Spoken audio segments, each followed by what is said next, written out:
três. Dois, três. Dois, três. Oh, Manuela. Rebelles, fils de rebelles, ils ont entre 15 et 20 ans et ils partent sur le front. Ces gosses à la Kalachnikov ont toujours connu la guerre. Ils se battent pour un homme, Jonas Savimbi, et pour une cause, celle de l'UNITA. Dans 1 heure, 2 heures au plus, un camion viendra les prendre pour quitter leur village et rejoindre les troupes. Le quartier général des guérilleros, c'est ici, à Wambo, deuxième ville du pays, conquise par l'UNITA en février dernier au prix de sanglants affrontements. Ils se sont battus au corps à corps, dans chaque rue, dans chaque maison. La bataille a duré 55 jours.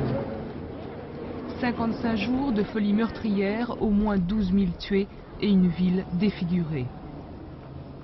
C'était la première fois que les MiG de l'armée gouvernementale descendaient sur Wambo. Il fallait frapper fort. Ce jour-là, ils n'ont pas eu le chef des rebelles. Ils ont détruit sa maison et en même temps un peu du symbole de l'UNITA. Depuis les 55 jours de Wambo, les armes s'étaient tues, 5 mois entre guerre et paix, et puis un matin, les bombardements ont repris.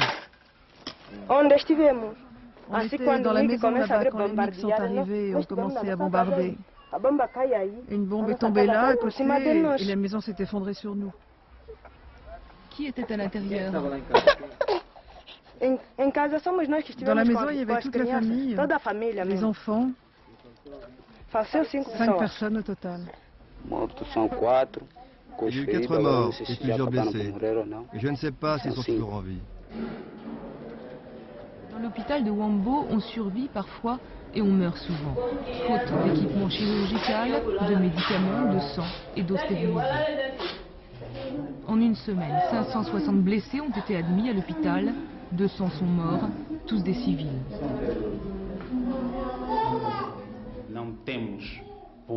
Nous n'avons plus de médicaments que pour une semaine. Nous n'avons pas les moyens d'en avoir d'autres. Autrement dit, si ces bombardements continuent, dans une semaine, nous n'aurons plus aucun moyen de secourir les gens. Parce qu'ils sont dans le camp des rebelles, ces civils sont coupés du monde, promis à une mort lente.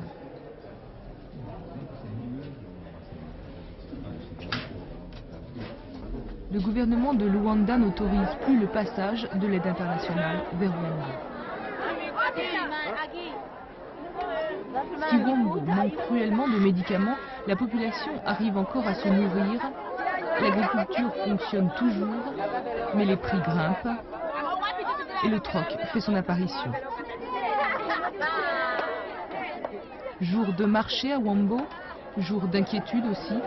Depuis une semaine, la ville est bombardée 1, 2, 3, 4 fois par jour.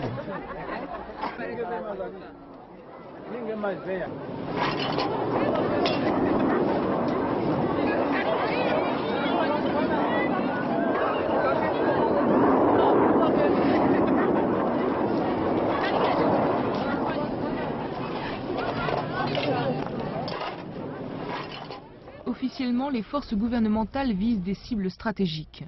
Et pourtant, mis à part le chemin de fer ou cette vieille raffinerie, les bombes généralement tombent n'importe où et de plus en plus souvent à proximité des habitations.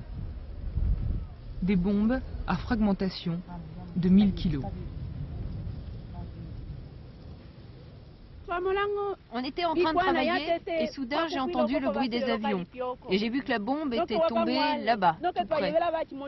On l'a échappé belle aujourd'hui, alors on arrête de travailler, on rentre à la maison.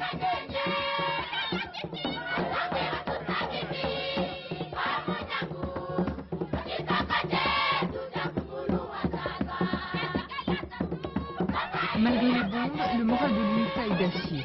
Les jeunes du parti répandent la bonne parole. Chaque victoire, chaque nouveau mot d'ordre décidé par le maître Savimbi donne lieu à une chanson qui se répand dans tout le territoire rebelle.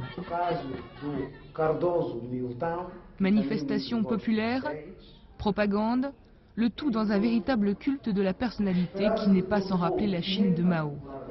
Aujourd'hui encore, Jonas Savimbi est le guide du peuple de la brousse.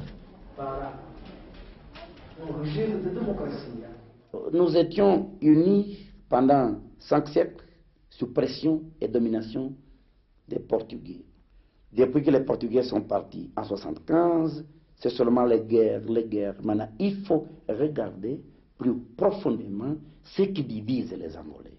Donc, nous aurons un pays uni, mais un pays où les gens s'expriment conformément à leurs intérêts. Et surtout nous, ici, nous ne voulons plus servir les gens du MPLA dans les plantations. C'est nous qui nous faisions, jusqu'à maintenant nous refusons, c'est nous qui nous faisions ici en Angola pendant des siècles les travaux qui en France sont désignés pour les Portugais, les immigrés portugais, les Espagnols. C'est nous qui nous faisions ça ici. Et maintenant nous ne voulons plus. C'est fini. Nous ne voulons pas être humiliés. Nous sommes des hommes dignes et nous voulons que les Angolais soient égaux. Pas seulement écrits dans la Constitution, mais comment nous allons vivre, comment nous allons nous entendre, comment nous allons nous accorder. Est-ce que c'est possible? Nous pensons que oui, mais l'impérial devrait perdre les illusions de dominer les autres peuples, ici en Angola. Qui soutient l'UNITA aujourd'hui? Nous-mêmes. Donc je crois que nous n'avons plus besoin maintenant des alliances du genre des Sud-Africains ou alors des Américains. Nous avons acquis une expérience militaire considérable. Nous n'avons pas de mercenaires, ils sont de l'autre côté du MPLA. Mais je crois que nous voulons insister plutôt sur les points de négociation. Il faut négocier. Mais pour négocier, il faut quand même cesser de se battre. Mais pour l'heure, la guerre continue et la population doit apprendre à se protéger. José Luis, tu viens de creuser ce trou. Donc, si les MiG arrivent, tu sors de chez toi en courant et tu viens te réfugier ici. Baisse-toi. Voilà. Comme ça, les états d'obus passeront au-dessus de ta tête, donc il n'y aura aucun problème. Vous avez tous vu? C'est comme ça qu'il faut faire quand les MiG arriveront.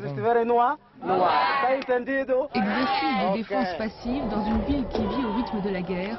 Il faut s'organiser, il n'y a plus de transport, plus d'électricité, plus d'eau, plus de carburant. En un mot, plus d'économie, plus d'infrastructures. La Croix-Rouge elle-même n'a pas été épargnée. Pour faire face, l'UNITA a décidé de former son propre gouvernement, d'établir sa propre administration. Déjà, les entrepreneurs de la région rêvent de relancer le complexe agro-industriel avec l'aide d'investissements étrangers. Une solution d'urgence pour l'UNITA qui ne souhaite pas pour autant couper l'Angola en deux. Nous avons toujours voulu qu'il y ait une décentralisation administrative. Et peut-être cette décentralisation nous conduira à un système de type fédéral. Parce que nous pensons que c'est seulement avec un tel régime l'Angola pourra enfin trouver une solution durable, et acceptable par tous, par toutes les populations. Parce que le régime actuel n'est pas le bon pour l'Angola. Ça, c'est notre manière de penser. Depuis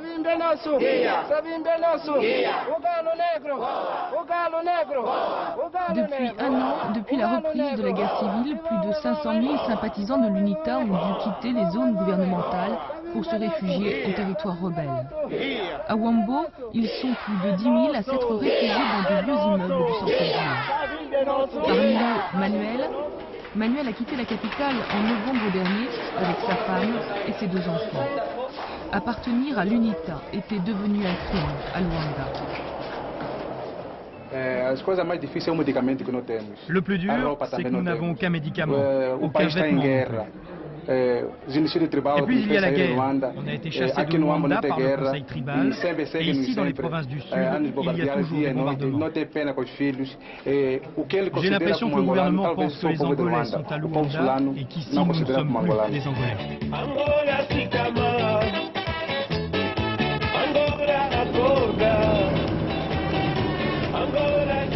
Nous sommes à une centaine de kilomètres de Wambo sur les lignes de défense de l'UNITA. Depuis la mi-juillet, les forces du gouvernement ont lancé une offensive de grande envergure. Objectif, prendre la capitale des Hauts-Plateaux, Wambo. Des semaines de combat, plus de 2000 pertes du côté de l'UNITA et pour la première fois depuis longtemps une avancée réelle des gouvernementaux. Mais les rebelles contrôlent toujours les 3/4 du territoire.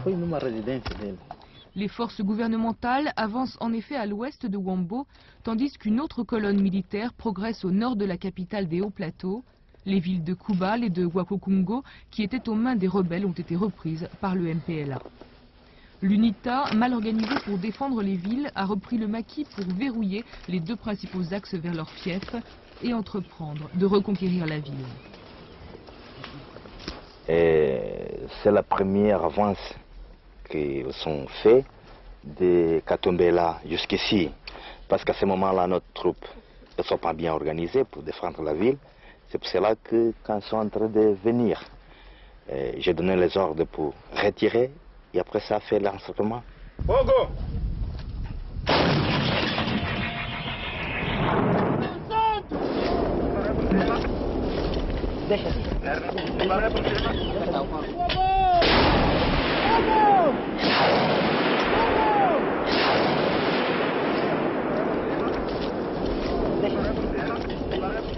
Officiellement, les effectifs de l'UNITA sont de 35 000 hommes, mais depuis la reprise de la guerre civile, ce sont sans doute plusieurs dizaines de milliers de combattants qui ont rejoint les troupes de Savimbi. En face, les gouvernementaux opposeraient quelques 40 000 hommes. Les armes, le chef des rebelles en dispose à profusion. Et s'il ne peut plus compter sur ses alliés d'hier, comme les Américains et les Sud-Africains, son mouvement vit toujours de l'exportation des diamants. Pour faire la paix, il faut savoir faire la guerre, disent les hommes de Savimbi.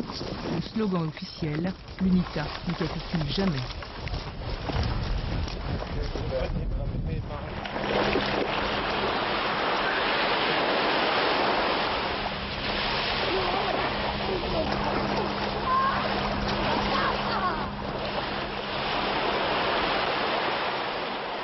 Luanda, capitale de l'Angola, si proche des combats et pourtant si lointaine du maquis.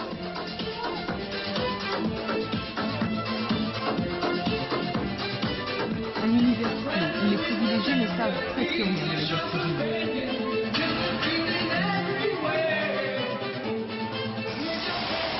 Et pourtant, Luanda est une ville asphyxiée par la guerre, une ville où les ordures ont remplacé les fleurs, une ville où s'entassent plus de 2 millions de personnes chassées par 15 ans de guerre civile. Ils ont afflué en croyant trouver paix et sécurité, et ils errent aujourd'hui sans travail et sans vie. La vie est devenue inabordable. Prix de 3 langoustes, 1 million de kwanzas, plus que le salaire moyen d'un Angolais. Il y a 6 mois, 100 $ s'échangeaient contre 700 000 kwanzas. Aujourd'hui, il faut 5 millions de kwanzas pour acheter 100 $.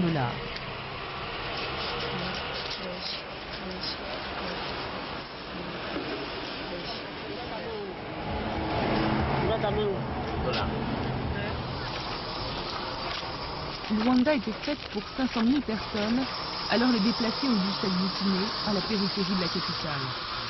Partout fleurissent les bidonvilles, les moussecs et leur cortège d'insalubrité, d'insécurité. Derrière ces murs, il n'est pas rare de trouver des caches d'armes. Les moussecs sont devenus le repère des déserteurs et des pillards. Hommes, femmes, enfants, tous dépendent aujourd'hui de l'aide humanitaire. Le PAM, le Programme alimentaire mondial, part au plus pressé en organisant des distributions de produits de première urgence.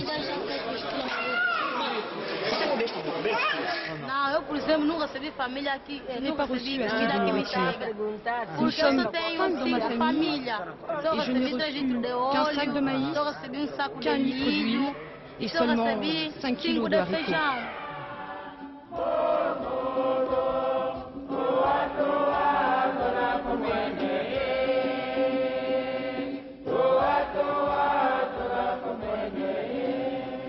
Les catholiques de Luanda, comme tous les religieux d'Angola, se veulent neutres et chantent la réconciliation et le retour à la paix.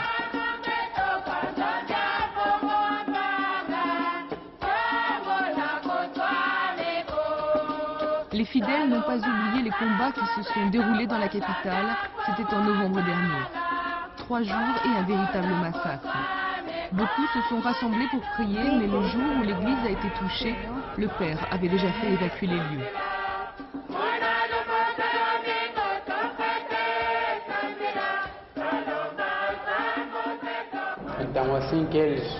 Les combattants ont pensé que l'UNITA se trouvait peut-être à l'intérieur de l'église. C'est pourquoi ils ont tiré sur la fenêtre. Ils ont même voulu détruire l'église parce qu'ils soupçonnaient les miliciens de l'UNITA de s'être cachés ici. Mais d'autres militaires se sont opposés en disant qu'il ne fallait pas détruire l'église. Alors, ils se sont contentés de tirer quelques rafales, et puis il y a eu quand même des bombes qui sont tombées sur le toit de l'église.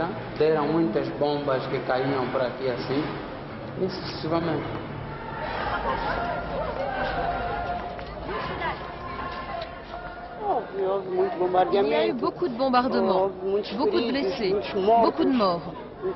Et d'ailleurs, dans les rues, on ne pouvait pas marcher tranquillement. Après 4 jours de combat, il y avait beaucoup de cadavres dans les rues. Il fallait enjamber les cadavres. C'était très, très triste. La guerre, ça n'intéresse personne. Ça n'apporte rien à personne. La guerre ne fait qu'aggraver la situation chaque fois plus. Donc, il faut que la guerre se termine le plus tôt possible. C'est ce que nous voulons tous.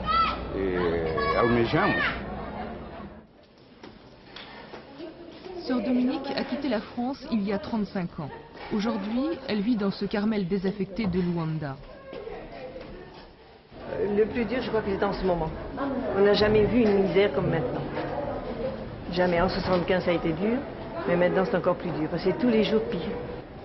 Une misère grande de tous les côtés, en ville comme dans les campagnes, dans les milieux de guerre, partout.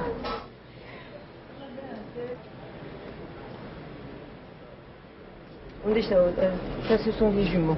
C'est vous qui vous en occupez aujourd'hui? Oui, alors la maman, aujourd'hui, ça fait déjà une quinzaine de jours, parce que la maman est morte, aussi en route. Et celui-ci aussi, la maman est en route. Alors nous avons demandé à quelqu'un de la famille de venir pour apprendre à soigner les enfants.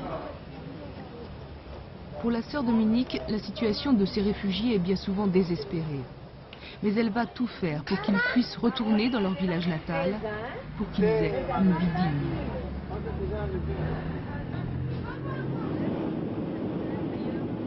À 500 km au sud de la capitale, la ville de Benguela.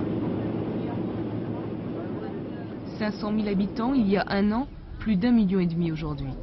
Des familles entières chassées par la guerre. Ils ont traversé les montagnes et la brousse, ils ont parcouru à pied des centaines de kilomètres. Certains ont été tués, d'autres sont morts de faim ou d'épuisement. Beaucoup de gamins ont perdu leurs parents, ils n'ont plus désormais ni bagages, ni identité, en un mot, plus de passé.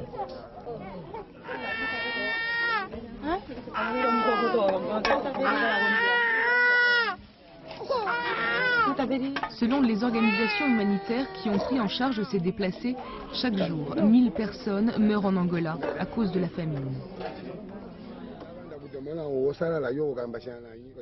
Les taux de malnutrition sont de plus en plus alarmants, notamment chez les enfants, à tel point que l'UNICEF a déclaré l'urgence nutritionnelle dans de nombreuses zones.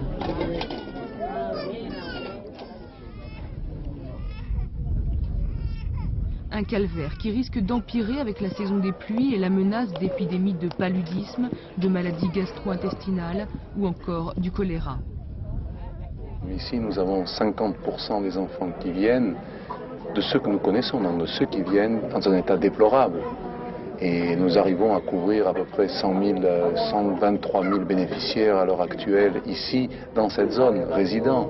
Ce qui implique donc que si 50% des gens qui viennent nous voir se trouvent dans un état aussi déplorable, c'est qu'il y a un malaise qui est extrêmement grave et qu'il faut résoudre le plus tôt possible.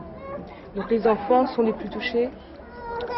Les enfants, les jeunes et puis les adultes. Derrière moi, il y a une personne que vous pouvez voir qui est sans doute plus âgée que cette jeune fille qui a 18 ans. et qui se trouvent aussi dans un état déplorable. Or 18 ans pour une jeune fille ici représente un âge relativement adulte où normalement elles ont un emploi, où elles se débrouillent, où elles ont un mari. Le cas de cette personne est dramatique, elle a perdu ses 2 enfants qui sont sans doute morts de malnutrition, elle se trouve seule dans un état absolument lamentable et elle n'est pas une exception. Plus un toit, plus une fenêtre, plus une porte, les gens qui vivaient encore ici au début de l'été ont tout vendu pour manger. Avant la guerre, ils travaillaient dans l'exploitation de la canne à sucre et puis les échanges commerciaux entre les provinces se sont effondrés. Là encore, ce sont les Nations Unies qui prennent les choses en main. Le 25 août, le PAM réussit à mettre en place un convoi de 70 camions qui transportera dans des villes assiégées quelques 1700 tonnes de riz et de maïs. Les populations de Koubal et de Kaibongo n'ont reçu aucune aide depuis 8 mois.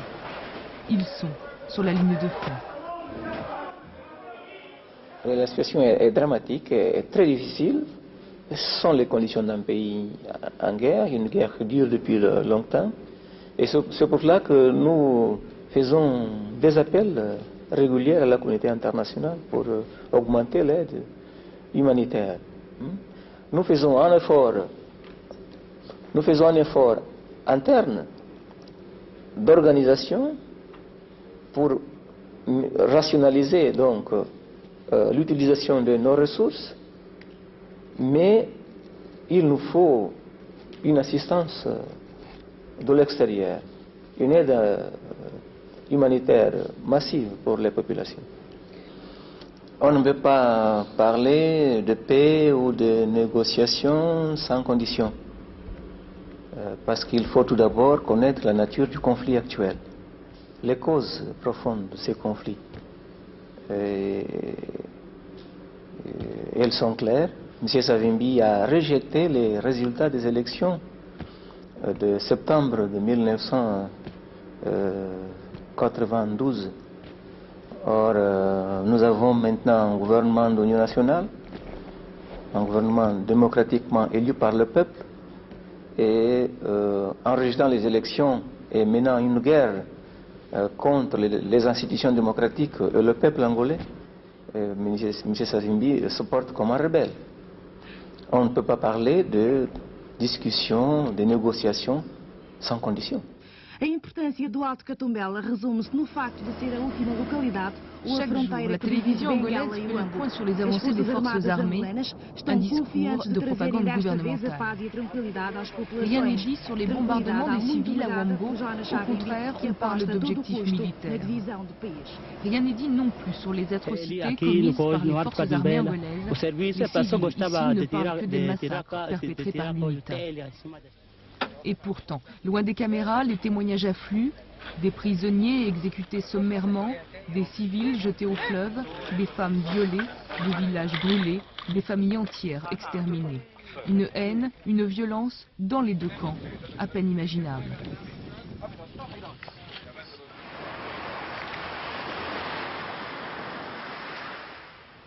Depuis 15 ans, les Angolais s'entretuent et mènent à la faillite un pays potentiellement très riche.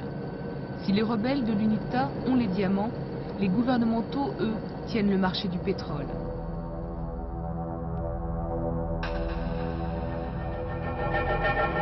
Les ressources pétrolières rapportent à l'État environ 12 milliards de francs par an, soit 95% de ses recettes d'exportation, de quoi financer l'effort de guerre.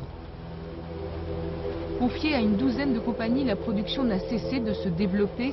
Les grands groupes, comme l'américain Chevron ou ici le français Elf Aquitaine, ont toujours poursuivi l'exploitation, malgré la guerre. À plusieurs dizaines de kilomètres des côtes, les sites offshore semblent loin des combats. Et pourtant, les rebelles ont déjà investi plusieurs sites pétroliers dans les zones gouvernementales.